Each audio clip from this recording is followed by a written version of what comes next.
Bonsoir à toutes et à tous. Bienvenue sur live de Shaljoum. Alors, c'est un live un peu particulier qui sera consacré aux actions humanitaires que Shaljoum mène en Arménie et en Artsakh depuis à peu près le début du commencement de cette guerre d'Artsakh de 2020-2021. Alors, dès le commencement de la guerre, les militants de Shaljoum se sont rendus compte que la situation allait s'empirer et durer plus longtemps que la guerre des 4 jours ou l'incursion militaire en Arménie, l'armée azerbaïdjanaise, en juillet 2020. Donc, dès le début de la guerre, de la fin de l'année 2020, nos militants ont décidé de mettre en place un certain nombre d'actions humanitaires en direction des populations d'Artsakh et plus généralement d'Arménie, que cela concerne les militaires engagés dans les combats, les volontaires, les blessés, les familles touchées par la guerre, touchées par les bombardements, puis touchées par l'exil forcé de cette fin de guerre que vous avez tous suivi à nos côtés dans divers lives sur notre page Facebook. Alors, ce soir, on va parler un peu de tout ça, des diverses actions qu'on a mis en œuvre. On va parler de notre actualité en termes de projets humanitaires aussi. Et puis, on va parler d'un certain nombre d'événements qui ont eu lieu. Je sais que certains parmi nos auditeurs se posent des questions sur quelle fut l'avancée, finalement, la résolution du problème que nous avons eu avec un certain nombre de nos cartons, un conteneur entier de Shaljoum qui était bloqué en douane. Donc, on vous fera un point sur tout ça, vous inquiétez pas. Vous pouvez nous poser des questions en live, bien évidemment. Je poserai les questions à nos invités de ce soir qui sont des gens de Shaljoum, des militantes de Shaljoum. J'ai Chirine qui est actuellement en Arménie et qui gère nos opérations avec d'autres camarades, bien évidemment, en Arménie et en Artsakh. Lilith, qui est chargée depuis des semaines et des semaines d'une partie de la logistique de nos actions humanitaires. Et puis Taline, qui coordonne un peu tout ça avec d'autres, bien évidemment, depuis septembre et depuis que cette guerre nous a touchés. Alors, on va procéder de manière très informelle et je vais vous poser des questions. Et c'est vous qui allez m'expliquer un peu ce qui se passe. On va commencer un peu chronologiquement. Ma première question sera pour Taline, mais bien évidemment, vous pouvez toutes réagir. Quand est-ce qu'ont commencé les actions humanitaires de Shaljoum et puis comment ça s'est mis en place, Taline? Alors, bonjour à tous et à toutes. Alors, pour cette aide, comment on s'est organisé? C'est vrai que on a mis, je pense, peut-être 2 jours à réagir. Parce qu'au début, comme tout le monde, on n'y croyait pas. On s'est dit, ça va s'arrêter, c'est pas possible, ça va s'arrêter au bout de quelques jours. Et quand on a compris l'ampleur de la situation, rapidement, on s'est dit, bah, la première chose qui va manquer, certainement, il y a des blessés. Beaucoup de blessés, c'est des médicaments. Ça va être les médicaments, voilà, d'urgence. On s'est organisé très rapidement. Le premier envoi est parti peut-être 10 jours, 2 semaines maximum après le début de la guerre. On a commencé voilà, dans un appartement. On était un certain nombre. Au tout début, c'est vrai qu'on s'est dit, bon, bah, on aura peut-être quelques cartons.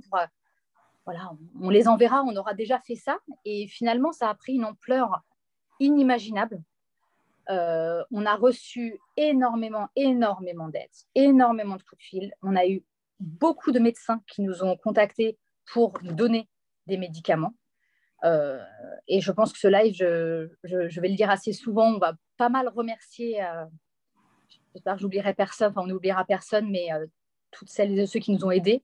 Mais il y a beaucoup de médecins, il y a un médecin kurde qui nous a donné plusieurs palettes de médicaments. Donc, tout était trié, tout était bien spécifiquement voilà, pour un pays en guerre. Donc, on a réussi voilà, à avoir beaucoup de médicaments. On a fait cet envoi avec l'élite. C'est là où l'élite s'est jointe à nous et on a réussi à faire passer ça via l'Allemagne et c'est arrivé assez rapidement en Arménie, après en avion. Donc ça, c'était… Ouais. Oui. Non, je te coupe un peu pour avoir le détail un peu, parce que je pense que c'est intéressant de savoir comment ça s'est passé. Donc, je me permets de temps en temps de te couper pour te reposer des questions sans te faire perdre le fil. Pourtant, Shahajoum n'est pas une association humanitaire à la base. Alors, pourquoi s'être lancé dans cette aventure qui correspondait pas forcément au profil de Shahajoum initialement? Je pense qu'en fait, on n'avait juste pas le choix. On n'avait pas le choix, on était obligé. Le fait d'être loin déjà, c'est très, très frustrant parce qu'on suit tout sur les réseaux sociaux. C'est déjà très, très compliqué d'avoir ce genre de nouvelles, de les suivre à distance. Et nous, on s'est dit, qu'est-ce qu'on peut faire? Ils ont besoin d'aide. Nous, on est là. On est obligé de le faire. C'était pour nous une évidence. Et ça a pris ensuite une ampleur parce qu'on a ensuite anticipé. Parce que, qui dit guerre, dit aussi des familles déplacées. On se dit, voilà, ces familles déplacées, l'hiver arrive, comment est-ce qu'elles vont faire? On a essayé un petit peu d'anticiper les besoins. Et c'est comme ça que, voilà, d'un appartement avec une centaine peut-être 150 cartons qui sont partis, on est arrivé dans un entrepôt avec des appels, des messages tous les week-ends. On était tous les week-ends pendant la guerre et après la guerre, en train de faire des cartons, récupérer des colis. On a fait que ça jusqu'au mois de novembre, voire même jusqu'à début décembre. Alors déjà, dès le début, avec finalement deux axes. Un axe qui consistait à collecter un certain nombre de marchandises, de produits, de fournitures, pardon, en France. On a fait un peu toutes les villes, mais on a un peu centralisé la logistique dans la région parisienne, hein, parce que c'était pas assez c'était pas gérable. Hein, sinon, je crois, Taline, tu parles sous ton contrôle. Et puis, une autre partie qui, à mon avis, est intéressante, très rapidement, des actions ont commencé à se mener directement en Arménie, notamment d'achat de matériel, d'achat de fournitures médicales et de première nécessité pour les soldats. Tout à fait. Alors, juste avant de parler de ces cagnottes qu'on a lancées, c'est vrai que tout ce qui a été envoyé, il n'y a strictement rien qu'on a acheté sur place. Tous ces envois, on est passé donc soit par la Fondation Aznavour, soit par un transporteur privé qui nous a fait don d'un conteneur pour pouvoir envoyer toutes ces marchandises-là. Donc, c'est vrai qu'on n'a rien acheté, on n'a rien dépensé ici pour envoyer tout ça. C'est vraiment que des dons qui sont arrivés de partout. Et en effet, alors c'était vers début novembre, donc la guerre n'était pas encore totalement terminée. Sevana Chakirian nous a contactés. Voilà, elle était sur un projet de kit d'hygiène pour un hôpital Muratsan à Yerevan. Il y a beaucoup de soldats, hôpital qui n'est pas en très bon état. Elle nous dit, voilà, j'ai ce projet-là, est-ce qu'on peut faire une cagnotte ensemble? Est-ce qu'on peut faire quelque chose ensemble? On ne s'est même pas posé la question. Le lendemain, c'était lancé. En même pas 24 heures, on avait l'argent nécessaire. Le lendemain, l'argent est parti en Arménie. Ils ont fait les achats, tout acheté. En 3 jours, c'était distribué. Ça, c'est arrivé très rapidement. C'est aussi l'avantage d'avoir un réseau, d'avoir beaucoup de contacts en Arménie pour des projets ponctuels. Suite à ça, on a lancé après une deuxième collecte pour des produits d'hygiène destinés aux femmes, aux enfants. Là aussi, pareil, très rapidement, on a tout collecté et nous, on partait avec un certain nombre en Arménie. Donc, il y avait l'élite, on a fait le live juste après avec cette équipe. Et donc, on a ramené l'argent avec nous. On a travaillé avec 2 ONG, le Centre de ressources des femmes et Article 3. Donc pour leur remettre l'argent, et puis elles ont fait le nécessaire pour tout acheter. Elles ont fait ça déjà pendant toute la guerre. Oui, les cagnottes. Toute la guerre, elles étaient organisées. Les cagnottes, on en a fait plusieurs, on en a fait plein en fait. Même ceux qui nous suivent aujourd'hui peuvent voir dans leur actualité Facebook d'innombrables cagnottes chez Ajoum. Alors pourquoi il faut qu'on s'explique là-dessus quelques mots. Alors je sais qu'il y a plein de choses à dire, donc je vais être bref sur ça, mais c'est vrai qu'on a fait plein de cagnottes pour des raisons de transparence. En fait, on veut qu'à chaque fois que vous nous donniez de l'argent, vous sachiez où ça va. Et si si on avait fait des grandes cagnottes avec des grands montants espérés, et puis qu'on avait plus tard dispatché, c'était impossible après d'être transparent avec vous. Donc, on a fait plein de petites cagnottes. Des cagnottes pour les femmes et les enfants réfugiés, des cagnottes pour les soldats blessés, des cagnottes pour les jeunes mères et les femmes enceintes. Enfin, on a fait plein de cagnottes, voilà. Et donc, chacun donnait finalement avec sa sensibilité au projet qui lui correspondait le plus. Bien évidemment, tu l'as rappelé, Taline, à chaque fois, on a travaillé avec des ONG locales parce que dès la première minute, on va dire, on s'est posé la question de l'efficacité de ce qu'on faisait. Et c'est vrai que beaucoup de gens en diaspora se sont dit il faut aider. Et puis, ne se sont pas posé la question de comment ce qu'ils ont collecté en France ou ailleurs va pouvoir arriver dans les maisons des gens. Et se sont dit bah, le gouvernement va faire le travail. Et nous, on s'est vite rendu compte que, parce que ça, c'est la philosophie de Chajum, que ce qui n'est pas fait par soi-même, en général, c'est mal fait, ou c'est pas fait comme on veut, ou c'est pas fait du tout. Alors, bien sûr, c'est un savant mélange de savoir s'entourer de gens fiables, et notamment les personnes qui vivent dans les villages ou des ONG qui sont installées en Arménie depuis un certain nombre d'années et qui ont un savoir-faire, et puis le côté indépendance à tout craint, etc. Euh, les cagnottes, elles étaient importantes pour nous aussi parce que tout ce qui a été collecté en France, bon, c'était des choses qu'on avait besoin en urgence pour gérer les situations d'urgence pendant et après la guerre, notamment avec l'avenue de l'hiver, les vêtements chauds, les médicaments, que des choses qu'on ne peut pas acheter en très très grande quantité très rapidement en Arménie. Puis après, la philosophie de Chajoun, c'est de dépenser l'argent quand il y a de l'argent à dépenser en Arménie et pas en France pour pouvoir livrer en Arménie des choses qu'on peut déjà trouver en Arménie. Donc, on a aussi beaucoup privilégié ces cagnottes. Beaucoup de cagnottes aussi parce que, et ça peut-être que Lilith et Chivine qui sont qui étaient sur le terrain pour Lilith et Chivine qui est encore sur le terrain, l'argent que vous nous donnez dans les cagnottes, il y a un temps de latence. C'est pas tout de suite envoyé en Arménie puisque les cagnottes bloquent l'argent pendant un certain temps. Donc, il faut des gens sur place ou des camarades qui avancent l'argent, etc., etc. Donc, on a sans arrêt obligé de lancer des nouvelles cagnottes pour renflouer les caisses. Taline, sur ces questions-là aussi, est-ce que tu peux, enfin Taline ou Lilith ou Chirine, bien évidemment, prenez la parole librement, hein, je ne la distribue pas nommément. Ce travail s'est professionnalisé au fur et à mesure. Au début, on a Oui, commencé ça. dans un appartement, tu disais, et puis après, on a eu de plus en plus de demandes, en fait, aussi, non?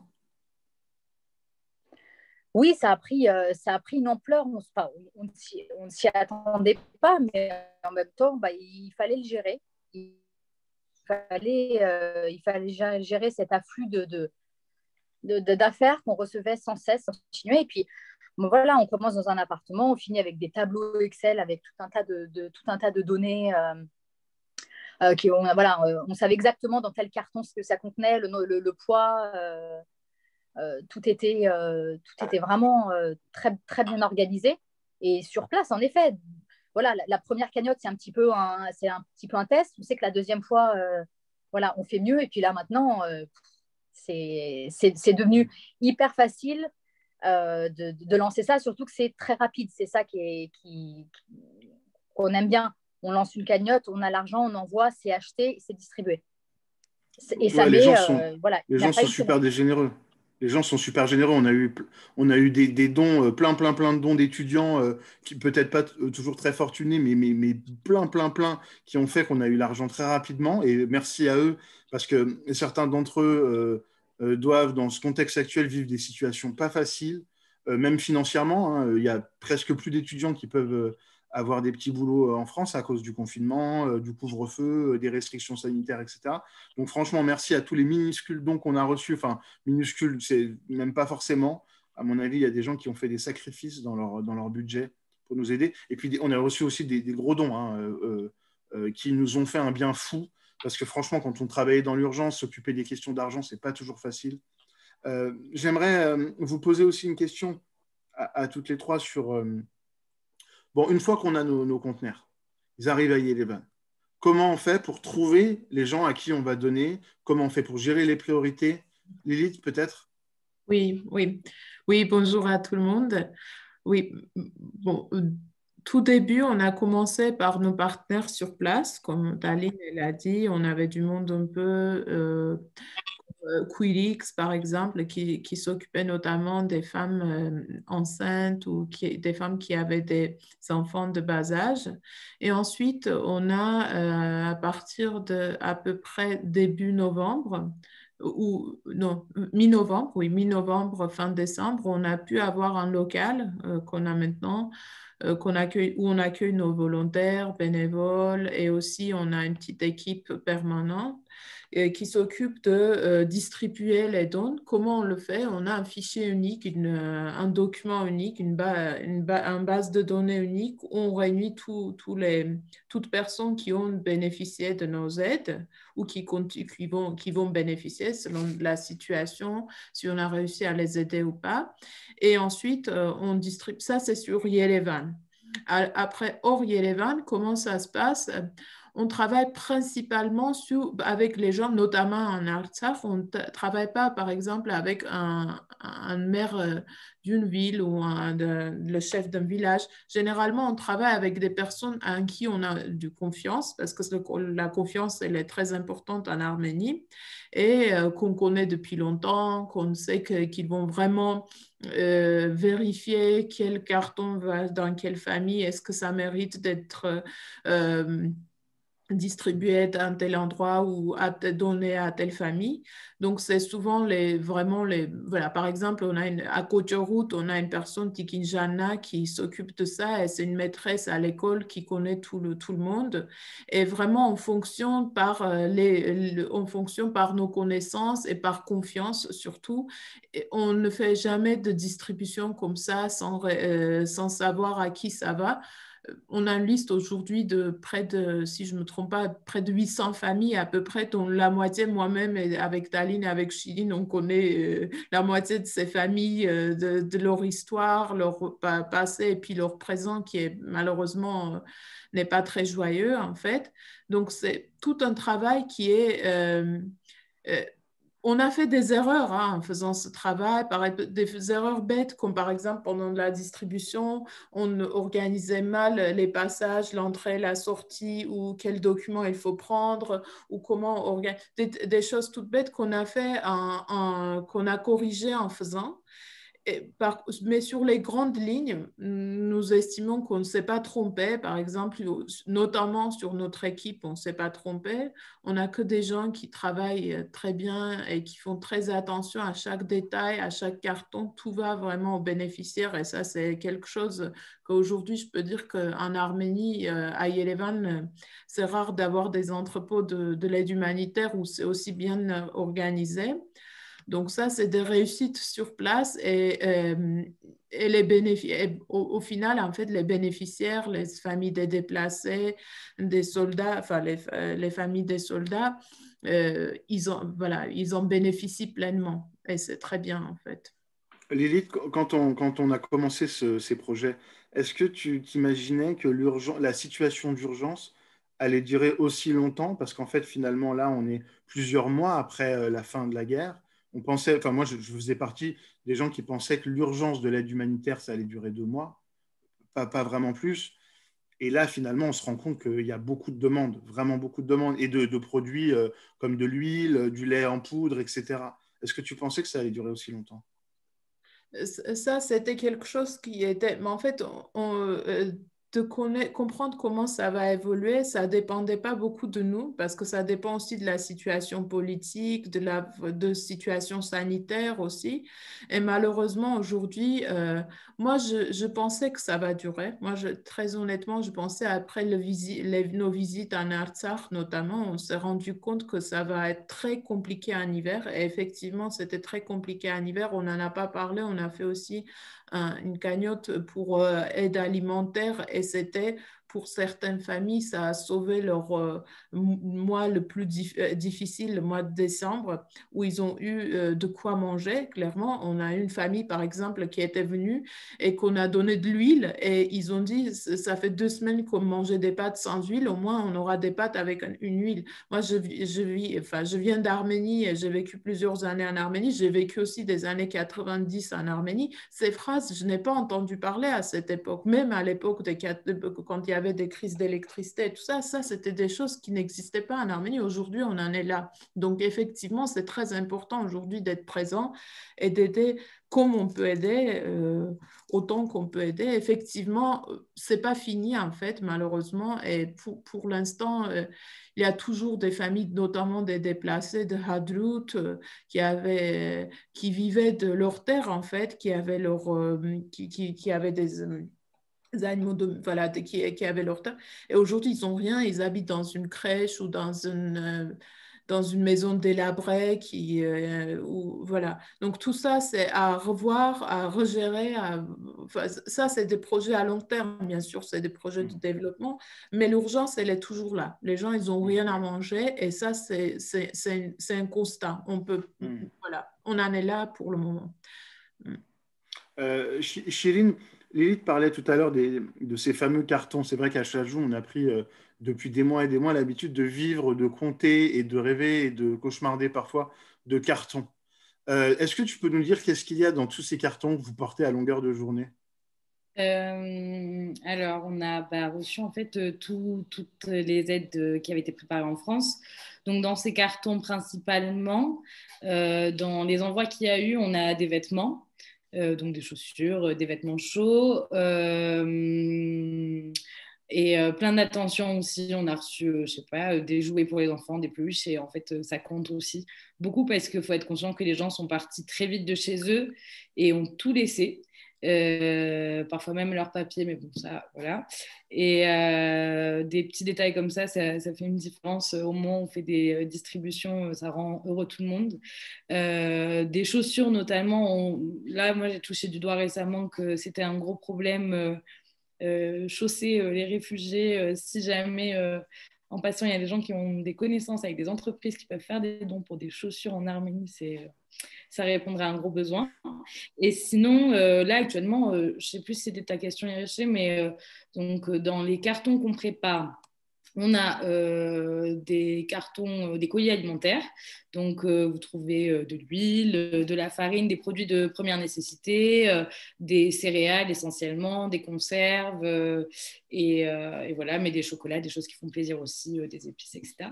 Et on a à chaque fois un carton d'hygiène aussi avec ça. Donc, des brosses à dents, du dentifrice, du savon, des produits pour la lessive et des protections hygiéniques pour les femmes, des rasoirs pour les hommes, enfin, tout ce qu'il faut en général pour une famille, parce que oui, on est encore à une situation finalement d'urgence et il y a ces besoins-là à absorber encore dans beaucoup de familles. Voilà. Quand une famille reçoit un carton, c'est des gros cartons, hein, mais quand une famille reçoit un carton, elle peut tenir combien de temps à peu près? Est-ce que tu sais avec ce carton? On m'avait donné des chiffres, mais c'est Alors, intéressant que nous le un sachions. carton, si c'est-à-dire tu confirmes ou non, mais un carton, c'est en moyenne minimum pour une famille de 4 personnes et ça fait l'équivalent de 10 jours de denrées normalement pour pouvoir se nourrir. Et pour avoir aussi concrètement un chiffre derrière un carton, ils sont estimés à environ 25 euros, entre 20 et 25 euros l'unité, enfin par famille du coup. Ça, vous comprenez colis alimentaire plus hygiène ensemble. Donc, concrètement, quand vous faites un don de 25 euros, ça aide pendant 10 jours une famille avec 4 à 6 personnes dedans qui vivent grâce à ça. C'est bien qu'on sache ces choses-là parce que pour ceux qui sont loin et qui n'ont pas ce contact de donner le carton de main à main à une famille, on ne sait pas l'utilité de tout ça. J'ai plein de questions à vous poser, le temps file. J'ai une question à vous poser parce que finalement, et elle s'est un peu imposée à moi, vous êtes... mes interlocutrices sont trois et elles sont trois femmes. Et on s'est rendu compte, mais par le hasard des choses, même s'il n'y a pas toujours de hasard en la matière, qu'il y a beaucoup de femmes qui sont à la manœuvre à Sharjah pour s'occuper de à peu près tout, ce qui concerne l'aide humanitaire, mais la logistique et même les aspects militants. Comment c'est... alors, on a l'habitude à Sharjah, parce qu'il y a beaucoup de femmes dans le mouvement, mais comment, quand vous êtes sur le terrain, c'est perçu auprès des interlocuteurs? Comment, enfin, quand, par exemple, dans un village, on voit débarquer 5-6 filles, enfin, 5-6 femmes qui gèrent la logistique de carton pour des milliers de personnes, comment c'est perçu? Taline, peut-être? Je te vois lever la main. Ouais, je veux bien intervenir. C'est un point intéressant parce que je pense que, voilà, en effet, on est assez nombreuses à Sharjah, mais aussi on a aussi pas mal de caractère. Donc, je pense que c'est bien vu, c'est plutôt bien vu. Et je trouve qu'on arrive même vers certains hommes qui peuvent être un petit peu, voilà, avoir des côtés un petit peu macho. On peut les rendre un peu féministes même. Et ça c'est toujours bien pris. Alors, au début, on ne nous laisse pas porter les cartons, on ne nous laisse pas, voilà, pas trop parler. Et puis, finalement, à force de s'imposer, tout se passe très bien et on fait de très belles rencontres. Oui, parce qu'avant d'arriver... Oui, pardon.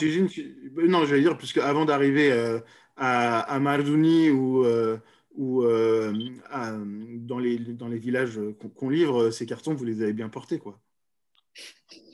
Quand il est. Oui, bah surtout moi, ce que je dis, c'est que quand ce conteneur, on en parlera ensuite du déblocage de ce conteneur, mais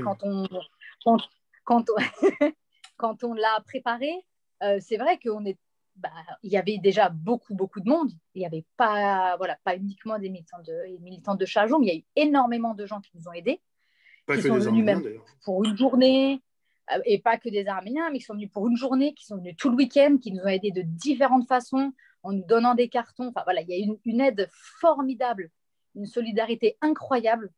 C'était vraiment très très beau à vivre tous ensemble. Donc c'est vrai qu'on était pas mal à avoir travaillé en France. Et une fois que c'est arrivé en Arménie, c'est vrai qu'on ne nous laissait pas trop porter. Et moi, je faisais passer le message en disant attendez, vous savez que ces cartons, c'est nous qui les avons faits. Hein.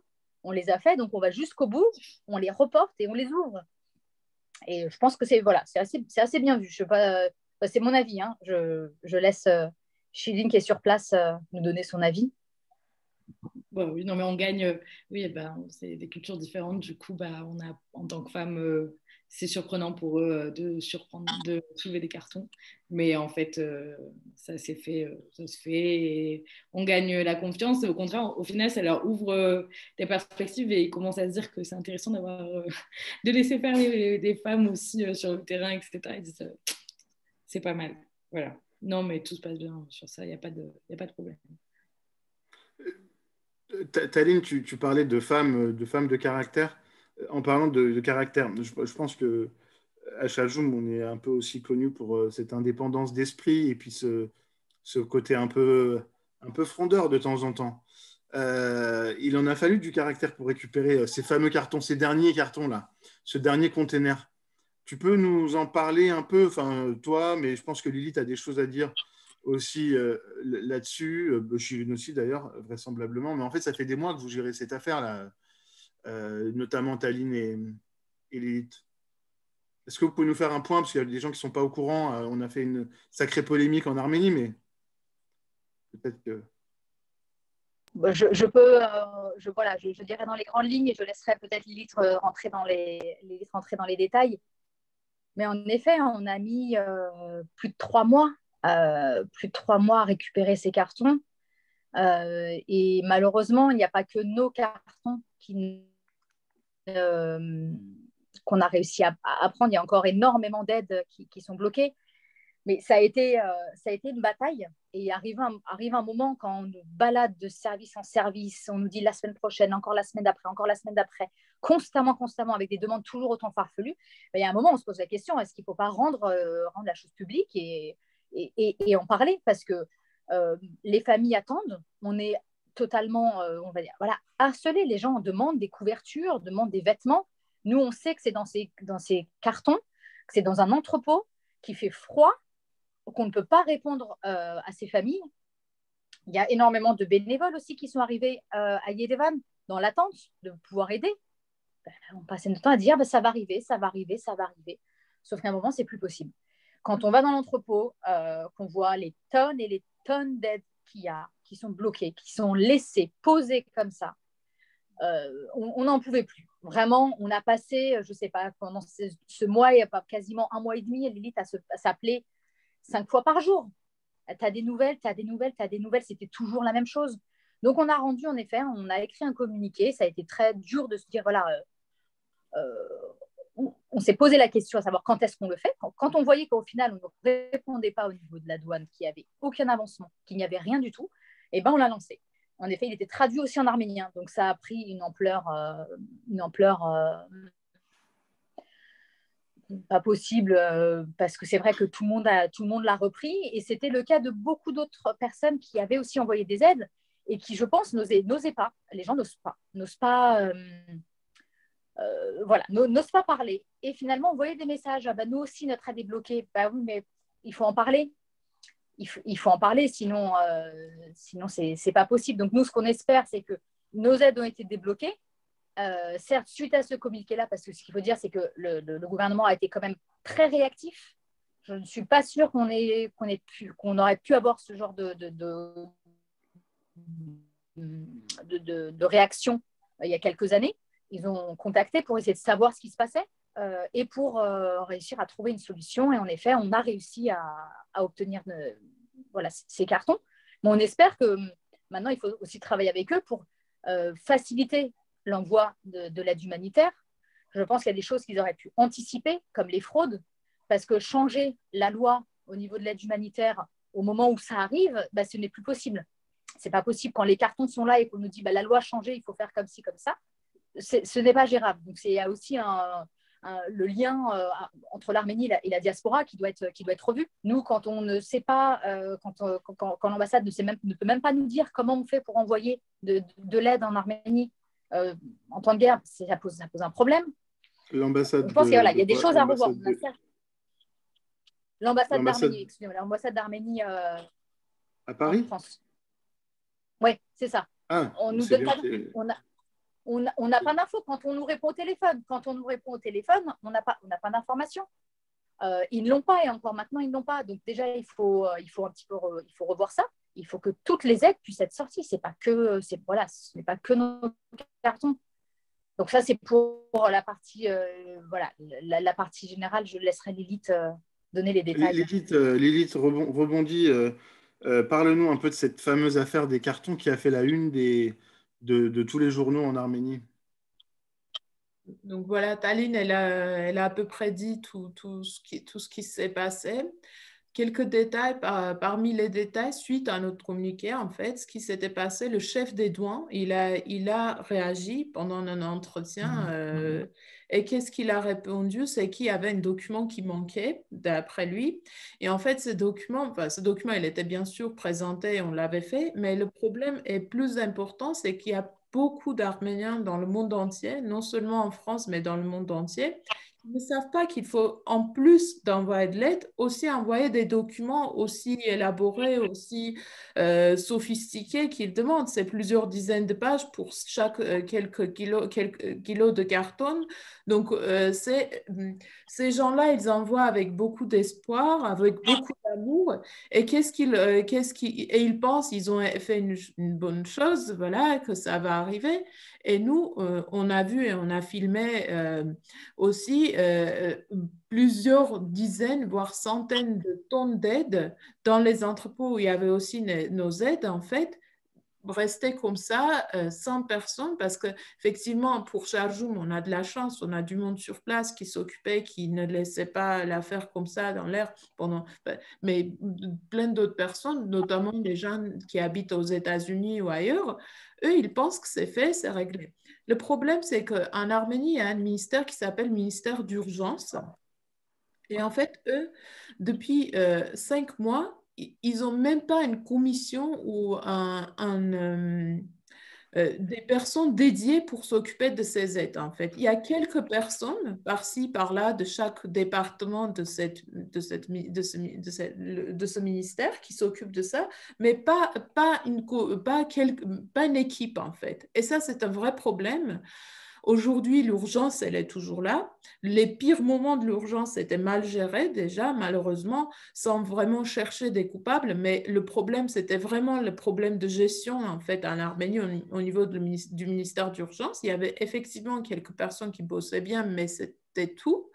Et alors, ce qui concerne les douanes, là, il faut vraiment changer des choses et très rapidement parce que on ne sait pas ce qui nous arrivera demain, on ne sait pas si cette guerre est réellement finie. Et puis donc, il faut vraiment... ça, on a parlé beaucoup de fois avec les Arméniens sur place. Et malheureusement, pour le moment, en Arménie, les gens, ils sont occupés plus de politique, de changement de gouvernement et tout ça, et qui oublient un petit peu que derrière cette histoire, il y a plusieurs milliers de gens qui sont sans abri, sans nourriture, voilà. Malheureusement, c'est ça. Les cartons, aujourd'hui, on les a. On a aussi Bayer, on en a parlé. Il y a d'autres associations, par exemple, une association allemande qui m'a contacté pour demander comment on a réussi à les avoir. Et du coup, ils nous demandent maintenant de passer par nous pour avoir leur propre carton, encore 6 tonnes d'aide qu'ils n'arrivent pas à dédouaner depuis des mois. Donc, tout ça, c'est pas rassurant, en fait. Effectivement, c'est pas rassurant. Oui, on a dû faire des pressions, en fait, voyant que la douane, ça ne marchait pas, on a fait des pressions sur le gouvernement pour que le gouvernement fasse des pressions sur la douane. Ça en dit long sur l'état de la structure administrative en Arménie actuellement.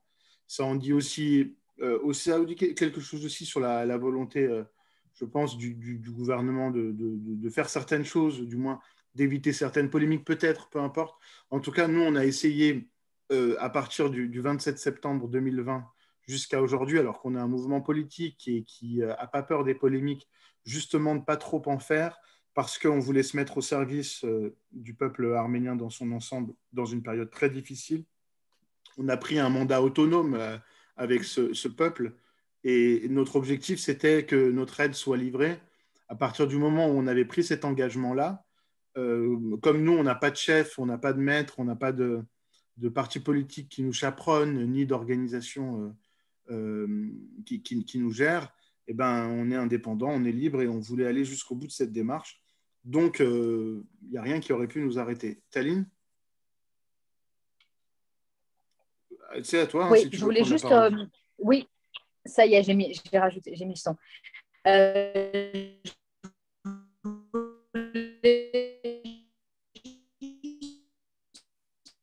Rajouter par rapport à ce que il a dit pour les douanes. Je ne sais pas si chez vous, vous entendez Taline. Moi, ça ne fonctionne pas chez moi. Ce qui m'a pas mal marqué, je pense qu'il nous a pas mal marqué, tous et toutes, c'est quand le chef des douanes, en effet, a parlé leur argument, c'était de dire, nous n'avons pas fondé. Est-ce qu'on m'entend ? On m'entend pas ? Vous m'entendez ? Ça remarche. C'est bon ? Ah, c'est ma connexion, excusez-moi.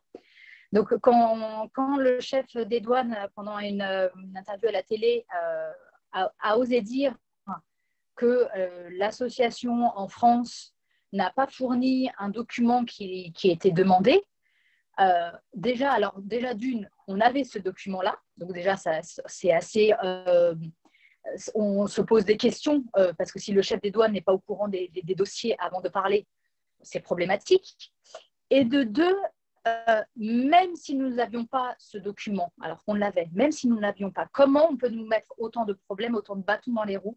Comment, pour de l'aide humanitaire, ils n'ont pas réussi à trouver de solution? Le problème, c'était ça, c'est qu'on ne nous donnait pas de solution. Il y a un problème, sans solution. Débrouillez-vous, tout seul. Donc ça, c'est vrai que c'était assez embêtant ce passage du chef des douanes. Mais bon, passons, nous avons fourni le document, nous avons répondu en disant que ce qui pose problème, c'est qu'il ne soit pas au courant du dossier parce qu'on avait le document. Et c'est tout ce que je voulais rajouter par rapport à ça. Dans des situations dramatiques comme celle-ci, il y a toujours des gens qui font fi de l'unité nationale, des gens qui pensent à eux et qui ont des attitudes parfois de rapace. Et puis, il y a des gens aussi qui ne veulent jamais reconnaître leur tort et qui font preuve de fierté alors qu'on devrait plutôt se poser la question de travailler ensemble pour réussir à faire ce qu'on veut faire. Mais ça, c'est comme ça. Il faut dire aussi qu'il y a des gens qui ont donné beaucoup de leur temps pour régler ce problème-là, des gens de Chaljoum, des gens proches de Chaljoum, des amis à nous, des parents, etc., qui ont fait ce travail-là pendant des jours, des semaines, même des mois en fait, et qui n'ont pas lâché et qui ont dit qu'on ne payerait pas de bakshish et on n'a pas payé de bakshish. Et on est content de ça. Merci à ceux qui nous ont aidés aussi, parce que ça a été des tractations politiques au plus haut niveau, qui nous ont aidés à ce que les choses se passent bien. Voilà, merci à eux. Et puis, on est content que ça soit débloqué pour pouvoir travailler. En parlant du travail, Chirine, en ce moment, qu'est-ce qui se passe? Il paraît que c'est devenu plus difficile qu'avant, plus cher même, d'aller en Artsakh. Alors oui, apporter l'aide en Artsakh, il y a beaucoup de bâtons administratifs. On ne rentre plus en Artsakh comme avant. Les demandes de visa sont très contrôlées. Et ça demande du coup une logistique très poussée et avec beaucoup d'incertitudes. Mais voilà, normalement, on a un voyage qui est prévu d'ici 10 jours où on doit délivrer de l'aide. On le fait en partenariat avec Colleague. Donc, on va aller voir des familles, distribuer de l'aide alimentaire, des produits d'hygiène. Avec collègues, on va mener jusqu'au bout le processus du partenariat qu'on a fait autour de la collaboration pour MyLeague, donc le projet pour les femmes enceintes d'Artsakh qui vont pas tarder à accoucher. Donc, voilà. Et on va bien sûr apporter des vêtements aussi et rendre visite à une crèche à Belzachen où Chaljoum a déjà œuvré pour essayer de faire des états des lieux parce que bon, là à Yerevan forcément on travaille beaucoup, on rencontre beaucoup de réfugiés, c'est une réalité terrain qui est intéressante aussi à observer ici, mais dans tout ce qu'on doit observer, il faut se rendre en Artsakh absolument pour constater des choses et faire des états des lieux pour répondre au mieux aux besoins qu'on mesure seulement quand on est sur place. Donc voilà, c'est l'objectif aussi du voyage à venir. Là, actuellement, à Yerevan, on a ouvert, je crois, la plus grande friperie du monde. Donc voilà, il y a des vêtements partout. On accueille énormément de familles au quotidien.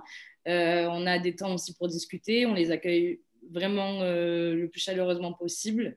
Et on touche du doigt vraiment cette réalité où on est encore dans des besoins d'urgence. C'est pour ça que, sans parler encore d'investissement sur des infrastructures et du long terme, il y a des besoins à combler maintenant. Et oui, on en est encore à des vêtements et à se nourrir. Donc voilà, s'il y a des dons à faire, sachez qu'ils sont vraiment affectés à ça et qui répondent à un besoin présent. Voilà. Deux questions. Tu parles je te pose la première et puis je reviendrai pour la seconde. Tu parles des difficultés administratives et puis en fait des difficultés pour se rendre en Artsakh. Elles sont du fait des militaires russes, enfin de la force russe, ou c'est plus général? Alors, la réalité, c'est que, alors, pour vous décrire le processus quand vous demandez maintenant un visa pour entrer en Artsakh, le visa doit se demander une semaine à l'avance, alors qu'avant, ça pouvait se faire directement sur place sur les postes de frontières. Et donc, vous passez par l'ambassade d'Artsakh. Cependant, en fait, eux, ils n'ont, j'ai l'impression, qu'un rôle pour récolter les informations des demandeurs de visa. Et toutes les informations sont envoyées aux Russes, qui, eux, donnent leur accord ou non pour le passage. Le jour même où vous dites entrer en Artsakh, vous êtes censé partir. Et on vous appelle ce jour-là pour vous dire si vous avez le visa ou non. Donc, ça complexifie énormément les déplacements, enfin le voyage, parce que vous pouvez être refusé à tout moment. Les seuls retours qu'on ait eus actuellement sur des refus de visa, c'est pour les journalistes et pour des très très grosses ONG. Donc, ça pose un peu question sur ce qui s'y passe et ce qui doit en sortir comme information. Bon, cependant, nous, on a déjà fait une demande. Sachant qu'on travaille en collaboration donc avec des petites ONG ici, comme Koulig, etc., et qu'on apporte une aide qui est justifiée à notre échelle, normalement, ça ne pose pas de problème. Mais oui, du coup, ça pose beaucoup de questions sur qui décide maintenant pour la SAR, qui en assure la sécurité et qui récolte toutes les informations sur les allées et venues. Oui, Kouidik, pour ceux qui ne connaissent pas, c'est une ONG de femmes arméniennes avec qui on travaille depuis plusieurs mois, même un peu avant la guerre d'ailleurs, hein, qui a mis en place un certain nombre de projets, notamment de solidarité avec les femmes. Et on a des cagnottes avec elles, hein, pour récolter de l'argent, pour aider des femmes enceintes et des jeunes mères en Artsakh notamment. Et vous pouvez d'ailleurs nous faire des dons pour ceux qui nous suivent là, je crois, en direct. Donc n'hésitez pas, même les petits dons, ça nous donne des bons coups de main, notamment parce que Shirin disait c'est galère parce que on sait à la dernière minute quand on peut y aller, il faut qu'on organise la logistique, etc. Et donc ça demande des gens qui soient disponibles, notamment nos chauffeurs, notamment les gens à qui on loue les camions, parce que forcément on n'a pas les moyens de louer des camions ad vitam aeternam, etc. Donc c'est souvent des dépenses de dernière minute. Et c'est la deuxième question que je voulais te poser. Il paraît que les prix n'arrêtent pas d'augmenter, notamment des biens de première nécessité, qu'il y a une grosse inflation. Alors, est-ce que vous avez encore assez de réserves pour ne pas vous en rendre compte ou ça se fait déjà ressentir pour votre travail? On est à flux tendu sur les achats, c'est-à-dire que les dons, dès qu'on les a, on affecte les finances directement à des achats. Là, en ce moment, pour être transparente, on a, oui, le prix du carton finalement que je vous ai donné tout à l'heure, il a augmenté, on est plus autour de 30 euros. Et ça compte en fait quand on fonctionne à coût de 150 cartons, ça a un gros impact, donc oui. D'accord. Bon, c'est une situation plus globale en Arménie de l'augmentation des prix Ouais. due à la situation. Ouais. Mais ça, malheureusement, pareil, sans se leurrer, faut être conscient que du coup, en interne, dans le propre pays, il y a une inflation sur les matières premières, sur les produits de première nécessité, mais il y a aussi une inflation gigantesque sur le logement à Erevan, dans tous les endroits où il y a eu des réfugiés. Et voilà. C'est une donnée qu'il faut prendre en compte aussi, sachant que les réfugiés sont des gens qui ont donc perdu leur travail, donc ils n'ont quasiment pas d'entrée de revenus, et ils sont victimes de ça en plus une fois arrivés dans leur nouvelle ville. On va parler un peu le temps est passé vite, mais comme ce que vous dites est intéressant, on n'a pas trop vu leur tourner. J'ai quand même des questions sur les projets actuels. Alors, Shirin a bien brossé le tableau voilà, des projets en cours, la livraison d'aide de première nécessité, des vêtements, de la nourriture, quelques médicaments qui nous restent des collectes précédentes et qu'on a pu débloquer dans ce container. Bon, très bien.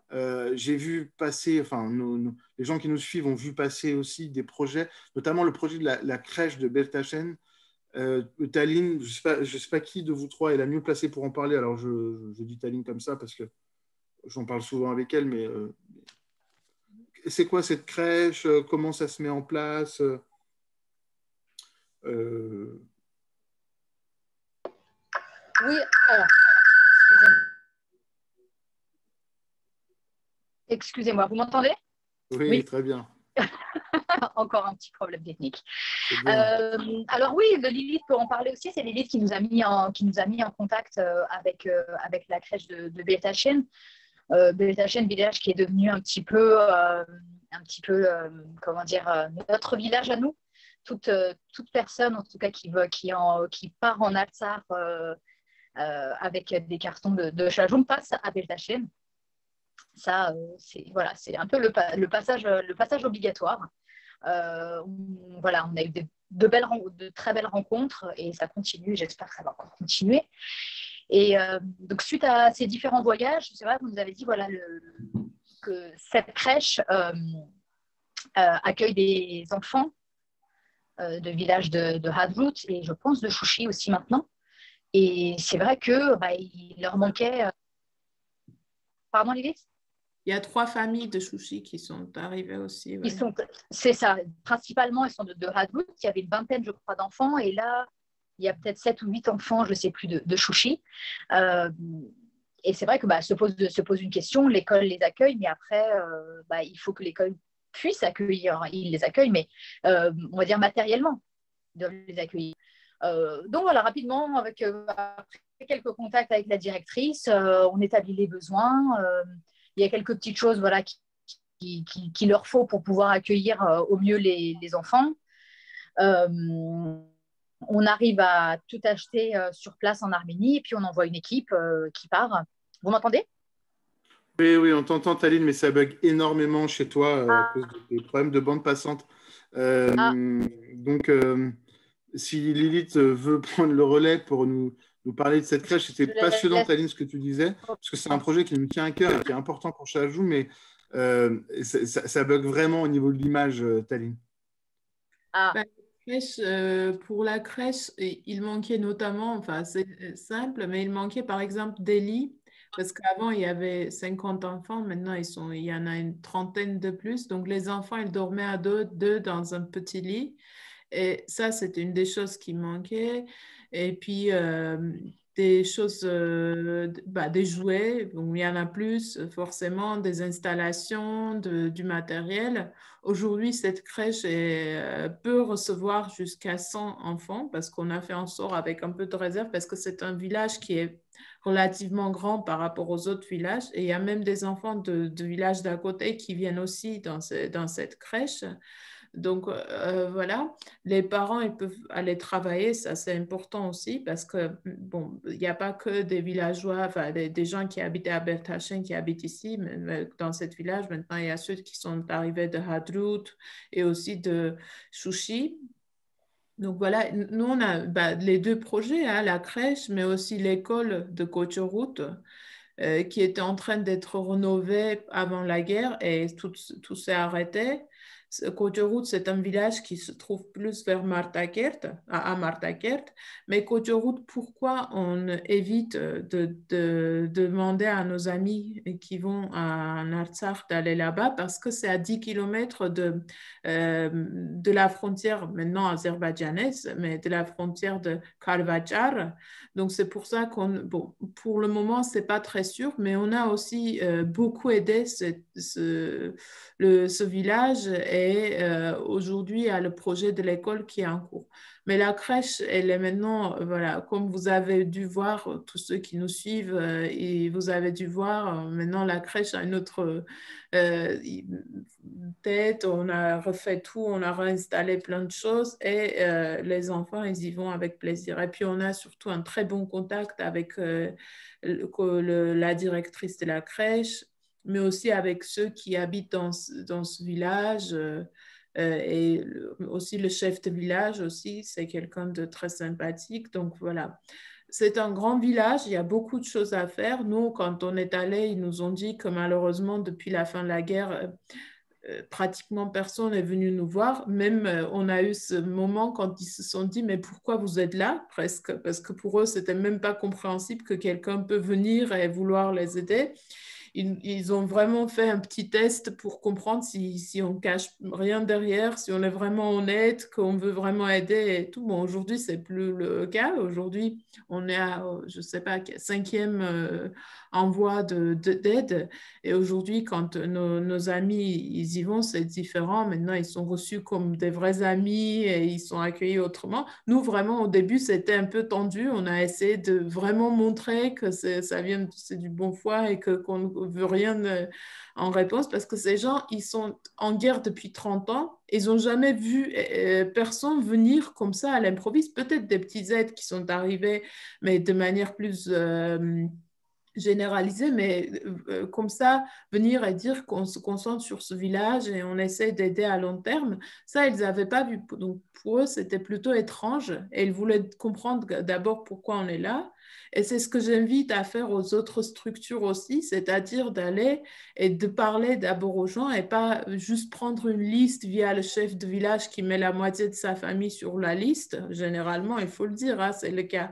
Et puis après, qui récupère les aides et qu'on vous voyez jamais ces personnes parce que souvent, c'est plus important d'aller les voir que d'envoyer un carton avec quelques produits d'hygiène ou des produits alimentaires. C'est vrai, c'est très important aussi. Aujourd'hui, c'est capital, hein, vu le contexte. Mais c'est aussi important d'aller sur place, en fait, malgré les complexités comme Chirine, elle en a parlé d'administration, mais pas seulement en Artsakh, mais en Arménie, vous pouvez aussi se rendre sur place, aller dans les villages, discuter aux gens. On peut parler aussi de communautés yézidis, je ne sais pas si Bien sûr, bien sûr. en parler. Justement, notre ami, là, Saïd, avec qui on est en contact, qui nous a mis en contact avec la communauté des Yézidis, il a dit pareil, exactement la même chose. C'est qu'on a vu passer sur Facebook plusieurs dizaines, plusieurs centaines de remerciements aux communautés Yézidis, mais personne, comme ça, de manière à l'improviste, comme ça, n'a pas pensé d'aller visiter les villages où il y a des Yézidis et un petit geste comme ça à aider et surtout d'aller les voir en fait. C'est vraiment tous ceux qui se rendent en Arménie, peu importe, ils ont un carton ou 2 tonnes de carton ou un container, le plus important, c'est vraiment d'aller vers ces gens-là parce qu'ils ont besoin de parler, surtout ceux qui ont eu des pertes dans leur famille, ils ont perdu leur fils, leur père et tout ça. Donc, ces gens-là, ils ont besoin de parler, ils ont besoin de voir du monde et notamment du monde qui vient de l'extérieur. Donc, il faut vraiment ne pas couper ce contact avec l'Arménie et le contact humain, c'est le plus important voilà, à part les aides humanitaires, c'est le plus important. Je pense que c'est ça qui peut nous sauver aujourd'hui en Arménie. Merci pour cette parole, Lilith. Effectivement, on aura l'occasion de vous en reparler, mais après les soldats blessés, après les femmes et les enfants réfugiés, après les aides alimentaires aux familles et les aides en vêtements, en fournitures pour l'hiver, etc., etc. Après les projets pour les femmes enceintes et pour les jeunes mères qui ne sont pas terminés d'ailleurs, on a aussi voulu aider les familles yézidis qui avaient des blessés liés à la guerre, etc., parce qu'ils ont créé des groupes de volontaires dès le début de la guerre pour défendre cette terre aussi, avec les Arméniens, et on ne voulait pas les oublier, même si c'est une petite aide par rapport à la grandeur des besoins, mais en fait dans tous les domaines. Lilith disait, j'invite toutes les associations, les autres structures à penser leur rapport à la faisabilité des projets, c'est-à-dire envoyer des choses, c'est important, mais s'assurer que ça arrive dans les maisons des gens, c'est aussi important, c'est la moitié du travail. Nous, on n'a pas forcément de conseils à donner ou de leçons à donner, mais effectivement, on peut faire un appel ce soir aux gens des autres structures arméniennes de diaspora, notamment les très grosses structures qui ont 100 voire 1000 fois plus de moyens financiers et humains que Shahajoum. Posez des questions à vos chefs, posez des questions aux gens qui gèrent vos structures. Quel est l'argent mis par vos structures dans les projets humanitaires? Nous, on a vidé nos comptes et on a vidé les comptes de tous ceux qui nous ont... on a sollicité tous ceux qui pouvaient nous aider. Et il y a des associations aussi qui nous ont aidés, la MCA de Grenoble, l'Association des Arméniens d'Avignon, Merci à eux. Taline fera les remerciements mieux que moi tout à l'heure si ça remarche mieux chez elle. Mais voilà. Mais posez des questions à vos structures parce qu'il y a des associations arméniennes qui ont des millions et des millions. Et quand on va dans les villages, les gens nous disent « Ah, bah, vous êtes les premiers qu'on voit ». Et en fait, quand on vérifie, c'est parfois, et c'est même la plupart du temps, même 100% du temps, c'est vrai, ils ne voient pas grand monde. Alors, voilà, videz les caisses de vos grosses structures, c'est le moment là. De participer à l'effort, non pas de guerre, mais à l'effort humanitaire. Je pense que c'est aussi important. On a une règle aussi à Sharjah, c'est des pratiques comme ça. Lilith disait, parfois ils sont surpris parce qu'on n'attend rien d'eux. Et effectivement, on ne vient pas 5 jours dans un village pour prendre des photos avec des enfants enguenillés et marqués par la tristesse. On se refuse à faire ce genre de choses. On ne veut pas montrer les nôtres, c'est-à-dire nos frères et nos sœurs en réalité, dans une situation de dénuement. Alors ça fait des photos Instagram et ça fait des photos Facebook qui ne nous plaisent pas du tout, parce que notre but à nous, c'est de revoir nos frères et nos sœurs qui sont un peu malmenés par la vie et la guerre, redevenir des êtres et des Arméniens debout. L'Arménien et l'Arménienne debout, c'est le projet de Sharjah depuis le début. Donc voilà, on ne veut pas apitoyer les gens sur le sort des nôtres parce que ce sont les nôtres, ils sont à égalité avec nous. Taline, je crois que vous aviez plein de gens à remercier. Alors je crois que vous n'aurez pas le temps de tous les citer, mais je pense que tu voulais dire des choses. Oui, en effet, beaucoup trop de gens à remercier. Malheureusement, on en oubliera toujours parce qu'il y a tellement de gens qui nous ont aidés. Que ce soit une petite aide, une grande aide, ça nous a toujours ça nous a permis à mener nos actions comme on le fait en ce moment. Alors, les premiers remerciements, je ne suis pas fan, moi, de tous les remerciements, mais je pense qu'à un moment, il faut aussi le dire. On a une chance, comme Lilith a dit, on a rarement fait de mauvais choix. Rarement, et un choix très important, ça a été la structure qui nous accueillait pour toutes ces aides, donc l'école 119 à Yerevan, qui nous a permis, donc dès le début, dès qu'on est arrivé, nous, la première équipe de Sharjah, on a fait connaissance avec le directeur, Balon Garabedian, qui a été d'une bienveillance et d'une gentillesse inégalable. Donc, ils nous prêtent très gentiment les locaux, le dojo. Donc, les élèves ne peuvent plus trop faire de sport en intérieur. Mais c'est des élèves qui nous aident énormément dès qu'on reçoit des cartons. Donc, ça nous a permis aussi d'être dans un lieu neutre, dans une école. Et pas, voilà, on a toujours voulu avoir cette indépendance. Il y a beaucoup de gens qui sont venus vers nous pour nous prêter des locaux, mais on a toujours voulu garder ce côté très neutre. Donc voilà, grâce à ce directeur, on arrive quand même à avoir un local, on a accès tous les jours, qui est gardé, sécurisé. C'était censé durer quelques mois, ça dure plus longtemps que prévu, mais vraiment, je pense que tous les gens qui nous ont aidés en Arménie sur place ont fait sa connaissance. Et ont bien vu que la seule chose qu'il veut faire, c'est nous aider. Il fait les achats, il fait les distributions, il demande à ses élèves de venir porter les cartons. C'est vraiment une très, très grande aide. On a aussi Arman, que je voulais remercier, Arman qui travaille pour nous depuis le début. Donc moi, j'ai fait juste sa connaissance quand on est arrivé en Arménie, donc quelques jours. Puis maintenant, je l'ai tous les jours au téléphone.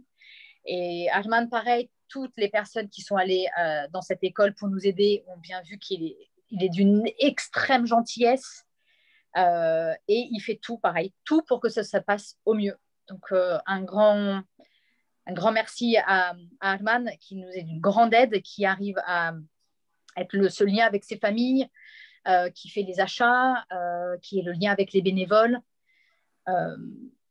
Nunevaram, les parents de Lilith, qui ont passé leur journée entière à la douane, à Transalliance, au ministère de la Défense, de la Santé, sans cesse, tous les jours, sans exception.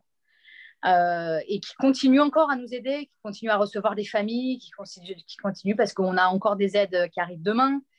Donc, le père de Nouné va aller demain pour récupérer 16 palettes qu'on reçoit, qui vont arriver à l'école. Tous les bénévoles, tous les bénévoles, tous les bénévoles, tous les gens qui ont voulu nous aider, que ce soit une journée ou depuis plusieurs semaines, voilà, comme certains ou certaines, voilà, tout le monde. Donc, je pense que j'espère n'avoir oublié personne. Voilà, c'est très général. Tout le monde nous a aidés. On peut aussi remercier les personnes dans les villages qui ont fait le lien avec les gens qui habitent, enfin avec nos bénéficiaires du village, notamment Shiraz, Ori et aussi Tikin Jana. Ces gens-là, ils étaient aussi de grande bienveillance et qui nous ont énormément aidés pour pas qu'on se trompe dans nos choix de l'aide aussi, que nos aides soient les plus pertinentes possibles. On était toujours là où il y avait le plus besoin. On n'a pas fait beaucoup de communication. Voilà, il y a des aides qui peuvent, voilà, comme Yericha l'a dit, qui sont des aides Facebook. Nous, on n'a pas beaucoup fait ces aides Facebook, mais on a vraiment écouté les consignes de nos amis en Artsakh pour être là où les gens ils avaient vraiment besoin de nous, en fait. C'était très important. Ces gens-là, ils étaient aussi très importants pour que ça soit possible, que ça se réalise. Merci, merci à vous trois. Je vais libérer l'antenne parce qu'il est notamment très tard en Arménie et que Chilin doit être crevé. Merci franchement pour cette soirée. Vous nous avez permis de nous donner un peu d'espoir sur la possibilité de faire des choses même quand on est loin. Je pense que beaucoup de gens qui nous ont donné des petites ou des grandes sommes peuvent être rassurés, en tout cas peuvent avoir une visibilité de ce qui est fait et de l'utilité de leur aide. Merci encore à eux. De toute façon, ne vous inquiétez pas, chers camarades qui êtes avec moi là. Vous aurez tout le temps de faire d'autres remerciements et de parler de tout ça parce qu'on n'arrête pas le travail. Shahadjoum n'est pas une organisation humanitaire, mais on aime bien prendre nos responsabilités quand il le faut. Et donc là, on s'est engagé à faire ça, on continue à faire le boulot. Voilà. Les temps à venir ne seront pas forcément... on n'est pas garanti que les temps qui vont venir, les semaines et les mois qui vont venir seront les plus heureux pour la nation arménienne. On reste mobilisé et ce qui fait notre force, c'est notre unité. Voilà, on reparlera de tout ça, bien évidemment. Merci pour le travail formidable que vous faites toutes les trois et que tous nos autres camarades font. Je vous souhaite une excellente soirée et une excellente nuit pour Chilin parce qu'il est très tard chez elle. À bientôt sur Shahadjoum. Merci. Merci.